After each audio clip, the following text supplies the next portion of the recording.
Hello, beautiful and handsome people. I recently dived into a deep thought and a mini research about why marriages suffer breakdown and divorce.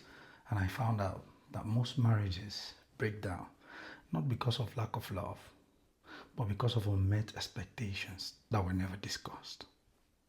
You'd ask me how. Because you will find out that I found out that there are essential conversations that need to be had before marriage, or at least early in the marriage, to prevent surprises later and build teamwork instead of some sort of opposition. Today, I'll be discussing five essential conversations that are non negotiable, foundational areas that most long term relationship breakdowns and divorces trace back to.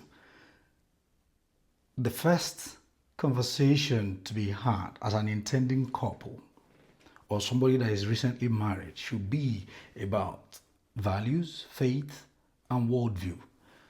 Like, have you discussed things like the principles that guide your life with one another? You should at least ask what sets the tone for the way your intended partner chooses to live life daily. Have you asked like one another questions about beliefs in purpose, morality, or what matters most to one another? If you think you have maybe the two of you share similar beliefs about purpose, morality, and what matters most, have you talked about faith?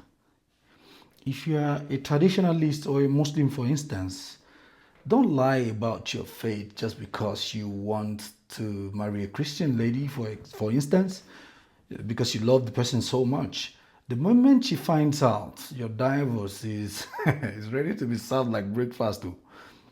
How will faith or lack of it influence your lifestyle decisions and parenting? Those are the kind of questions you should ask one another.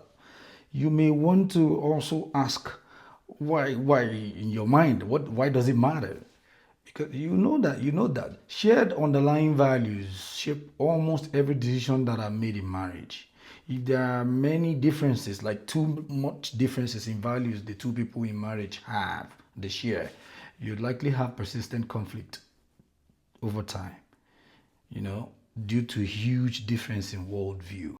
Another foundational area of conversation you two should have is about money, financial management, or financial expectations. Let me quickly mention that money is one of the top causes of divorce worldwide. To put this to rest between the two of you, you need to ask one another questions. Questions like, how do we intend to handle savings, spending, debt, or investment? If you have existing debt or even investment before marriage, are such debt or investment not supposed to be declared? Don't you think you should let your potential spouse know about your existing debt or investment?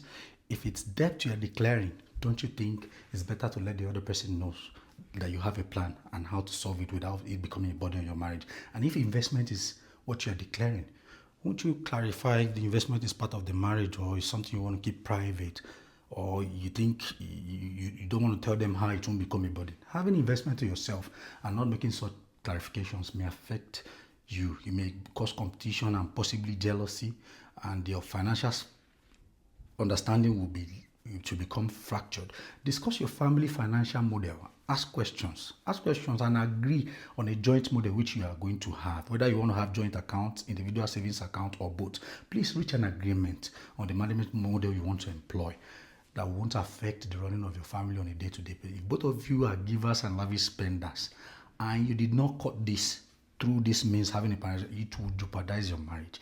Discuss who manages what bills, long-term planning, who manages it, how much lifestyle is allowed, or flexibility or discipline in your marriage. How about changing needs, circumstances, and opportunities despite existing daily routines and plans?